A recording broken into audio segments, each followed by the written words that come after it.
Welcome back. Now Canva for Work does give us access to special fonts. So for example, if we were to choose a specific element, and then what we're going to do is we're then going to choose a specific template in order to work with.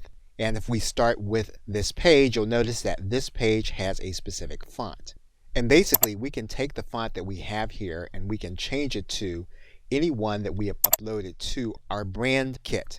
And you'll see here that we have an uploaded font that we can change. We can use that font here in this area. If we want to upload another font, all we'll need to do is to go back to our brand kit. We can then go to this area that says Upload New Font. That's going to look to our hard drive. You'll then need to do the disclosure and then say yes. And then any other fonts that you want to have available to you. Once you have the fonts in your brand kit, what you can then do is you can go back to your design, and then you can begin to alter your font based on the fonts that you have placed into your brand kit.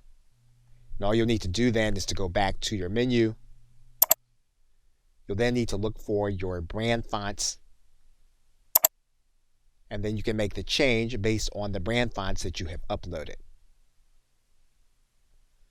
So Canva for Work does give you access to your brand fonts that you can use at any time when you upload them, and you can upload up to 100 different fonts that you find most appropriate. If there comes a time when you need to replace some of the fonts that you have, all you need to do is to go into your uploaded fonts, delete the ones you have,